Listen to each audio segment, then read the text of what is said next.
आपण एखाद्या कंपनीचा शेअर्स घेतो त्यावेळेस त्या शेअर्सचं आपण गुंतवणूक करत असताना कंपनीचं वेगवेगळ्या गोष्टी बघतो. कंपनीचं नाव मोठं असतं, बिझनेस मोठा असतो. पण मित्रांनो, एवढं बघितलं म्हणजे कंपनी चांगली झाली अशी नाही.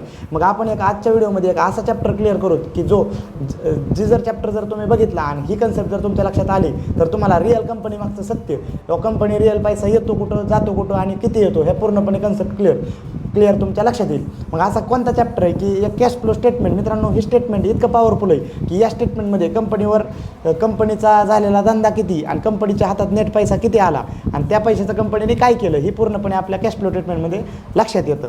ओके, तर नमस्कार, मी अजित मोरे, डॉक्टर मोरे वेल्थमध्ये आपले सर्वांचे स्वागत आहे. ॲक्च्युली आपण जे काय फंडामेंटल ॲनालिसिसचे पूर्णपणे एक सिरीज कव्हर करतो आहे. या सिरीजचे व्हिडिओ तुम्ही कंप्लीट प्रिव्हियसली व्हिडिओज आणि येणारे व्हिडिओज बघत चला, म्हणजे तुम्हाला कुठंतरी कन्फ्युजन न होता सगळ्या गोष्टी तुमच्या लक्षात येतील. तर मित्रांनो, कंपनीमध्ये गुंतवणूक करताना सुरुवातीला 3 स्टेटमेंट असतात: balance sheet, profit loss statement आणि कॅश फ्लो स्टेटमेंट. ओके, ह्या तिन्हीमधले आपण 2 तर प्रिव्हियसली कव्हर केलेले आहेत. मग कॅश फ्लो स्टेटमेंट ही एकदम one of the important statement आहे की ज्याचा तुम्ही वापर करून फंडामेंटल ॲनालिसिसमध्ये चांगल्या पद्धतीची कंपनी तुम्ही निवडू शकतात. तर कॅश फ्लो म्हणजे काय म्हणतो आपण की पैशाचा येणारा, कॅश म्हणजे काय पैसा, फ्लो म्हणजे काय येणारा फ्लो.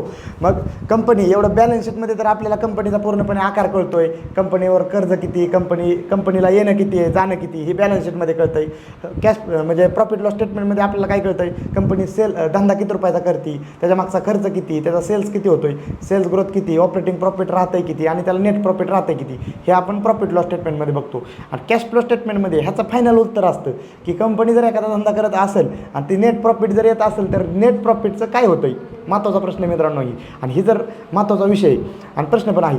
मग ह्या नेट प्रॉफिटचं काय होतं आहे ही जर दाखवायचं असेल तर कंपनीला कॅश फ्लो स्टेटमेंट ही प्रत्येकापुढे एक पब्लिकली जाहीर करावं लागतं. आणि एक स्टॉक मार्केटमध्ये ज्या काही लिस्टेड कंपन्या आहेत की त्याचा पूर्णपणे गव्हर्नमेंटचा रूलच असतो की पूर्णपणे एक क्वार्टरली बेसिसवर त्यांना पब्लिकली त्यांचं पूर्णपणे कंपनीचं फायनान्शियल सिच्युएशन पण त्यांना डिस्क्लोज करावं लागते.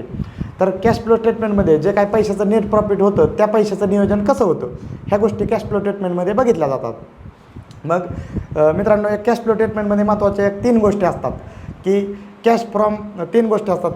त्या 3 गोष्टी कोणत्या आहेत की cash from operating activity, cash from financial activity आणि कॅश फ्रॉम इन्व्हेस्टिंग ॲक्टिव्हिटी. मग operating activity, financing activity, investing activity. Operating activity म्हणजे काय की कंपनीला ज्या गोष्टी करून प्रॉफिट म्हणजे ऑपरेटिंग प्रॉफिट मिळालं, म्हणजे कंपनीचा जो काय धंदा आहे त्या धंद्यातून येणारा जो काय पैसा आहे ते आपल्याला ऑपरेटिंग ॲक्टिव्हिटीमध्ये दिसतो. म्हणजे तो पैसा आहे तो आपल्याला कॅश फ्रॉम ऑपरेटिंग ॲक्टिव्हिटीमध्ये दिसतो. आणि त्यानंतरची financing activity, cash from financing, म्हणजे त्या पैशाचं कुठेतरी एक फायनान्शियलीदृष्ट्या त्या पैशाचा डिसिजन कंपनीने काय घेतला त्याला आपल्याला कॅश फ्रॉम फायनान्सिंग ॲक्टिव्हिटीमध्ये तो आपल्याला पैसा दिसतो.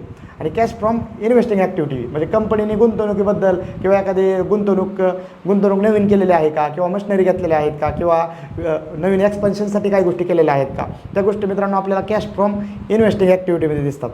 मग विथ एक्झाम्पल आपण ह्या 3 गोष्टी लक्षात घ्या. तुम्हाला कॅश फ्लो स्टेटमेंटमध्ये ह्या 3 गोष्टीचं जर ऑब्झर्वेशन करता आलं तर तुम्ही बाकी सगळ्या गोष्टी मोठमोठे जे काय लेजंड इन्व्हेस्टर आपल्याकडं म्हणजे विजय केडिया, राकेश झुंझुनवाला सर, असे मोठमोठे वॉरन बफेट सर, हे जे काय लेजंड इन्व्हेस्टर होऊन गेले त्यांच्यासाठी मित्रांनो हा विषय एकदम बेसिक आणि एकदम सगळ्यात पॉवरफुल असतो. आणि हा विषय त्यांच्याकडून म्हणजे त्या गोष्टी म्हणजे ती लोक ह्याच गोष्टी बघून इन्व्हेस्टमेंटचा डिसिजन घेतात. त्यामुळं तुम्हाला कॅश फ्लो स्टेटमेंट बघणं गरजेचं असतं. मग विथ एक्झाम्पल आपण एखाद्या कंपनीचं बघूयात की मी तुम्हाला स्क्रीन शेअर करतो की त्याच्यावर तुम्हाला कॅश फ्लो स्टेटमेंट कसं येईल ते लक्षात येईल. ओके, तर इथं बघतो आपण एखादी कोणतीही कंपनी घेऊत, उदाहरणार्थ बजाज ॲटो घेऊत आपण. ओके, इथं डायरेक्ट बघितलं आपण, इथं balance sheet, profit loss statement आणि कॅश फ्लो स्टेटमेंट ह्यामध्ये जर बघितलं मित्रांनो तर आपण म्हणतो cash from operating activity, cash from investing activity आणि कॅश फ्रॉम फायनान्शियल ॲक्टिव्हिटी. मग ऑपरेटिंग ॲक्टिव्हिटी जी आहे ती इथं बघतायत तुम्ही की म्हणजे कंपनीचं जे काही ऑपरेशनल बिझनेस आहे त्या बिझनेसमधनं येणारा पैसा आहे त्याचं पूर्णपणे त्या पैशाचं जे काय केलेलं असतं प्रॉफिट फ्रॉम ऑपरेशन, म्हणजे कंपनीला 13,000 करोडचा हे झाला प्रॉफिट ऑपरेशनमधनं आला. रिसिवेबल म्हणजे येणारे 1346 करोड रिसिवेबल आहेत. आणि जे काही ह्यांच्याकडे इन्व्हेंटरी म्हणजे जे काही ह्यांच्याकडे जो काही शिल्लक मटेरियल आहे, इन्व्हेंटरी म्हणतो त्याला आपण, तो मटेरियल शिल्लक आहे. परत लोन ॲडव्हान्स म्हणजे एवढे कंपनीने एवढं अगोदरच पैसे घेतलेले आहेत की आपण बघतो बजाज ऑटोच्या गाड्याचं हे करत असताना. मग ऑपरेटिंग ॲक्टिव्हिटी, आता इथं बघा तुम्ही की नेट प्रॉफिट कंपनीला मार्च 2026मध्ये नेट प्रॉफिट कंपनीला झालेला आहे 10,574 करोडचं नेट प्रॉफिट झालेलं आहे. आणि ह्याच्यात कॅश फ्लोमध्ये तुम्हाला ते ऑपरेटिंग प्रॉफिटमध्ये त्याचं जे काय आहे त्या 10,000 करोडचं जे काय हे केलेलं आहे म्हणजे विश्लेषण ते दाखवलेलं आहे. ऑपरेटिंग ॲक्टिव्हिटीमध्ये 2,597 करोड त्यांचं ऑपरेटिंग ॲक्टिव्हिटीमध्ये आहेत. आणि इन्व्हेस्टिंग ॲक्टिव्हिटी म्हणजे कंपनीने जवळजवळ 7,034 करोड इन्व्हेस्टमेंट केली तेवढ्या रुपयाची. आणि 5,079 करोडचे त्यांनी फायनान्शियल ॲक्टिव्हिटी केलेली आहे. मग फायनान्शियल ॲक्टिव्हिटी म्हणजे काय की 93 करोडचे त्यांनी शेअर्स प्रोसिजर फ्रॉम शेअर्स म्हणजे शेअर्स विकलेले आहेत म्हणायचे, त्याच्याबद्दल त्यांना आलेलं आहे. प्रोसिजर फ्रॉम बॉरोविंग म्हणजे कर्ज त्यांनी घेतलेलं आहे 25,720 करोडचं कर्ज घेतलेलं आहे. आणि रिपेमेंट म्हणजे जुनं कर्ज घेतलं 14,000 जुने कर्ज त्यांनी रिपेमेंट केलं आणि 25,000 CRचं हे केलेलं.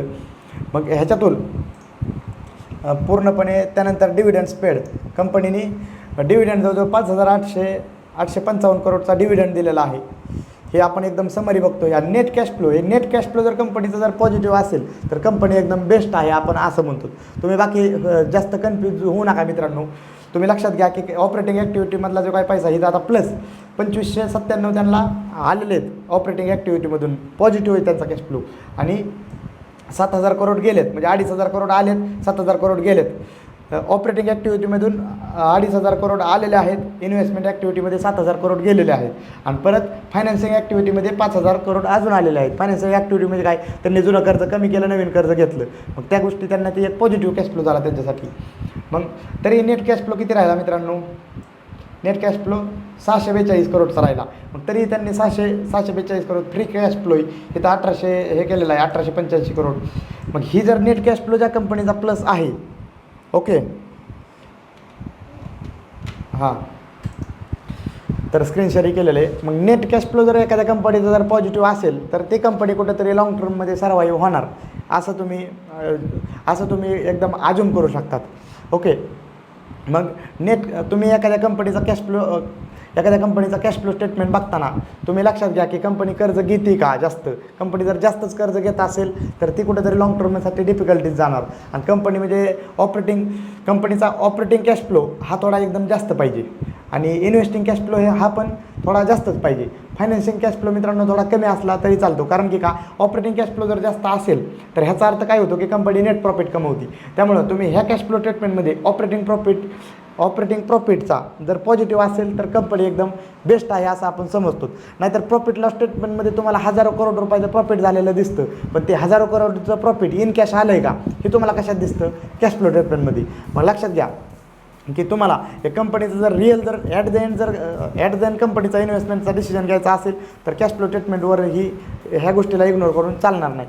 तर चालेल. ह्याचं काय आपण कॅश फ्लो स्टेटमेंटबद्दल जर तुम्हाला काही अडचण वाटली किंवा पर्सनल काही क्वेरीज वाटली तर तुम्ही आम्हाला वाटल्यास व्हॉट्सअप नंबर किंवा डायरेक्ट नंबर देतो की त्या नंबरला आमची टीम तुम्हाला चांगल्या पद्धतीचा सपोर्ट देईल. इव्हन जर काही अडचण वाटली किंवा तुम्हाला चांगल्या पद्धतीचं अजूनही जे काही व्हिडिओजबद्दल रिक्वायरमेंट असल्यास तुम्ही कमेंट्स बॉक्समध्ये सांगा. आणि अजून कोणत्या चॅप्टरवर व्हिडिओ बनवायचे ते तुम्ही मित्रांनो कमेंट्स बॉक्समध्ये सांगा.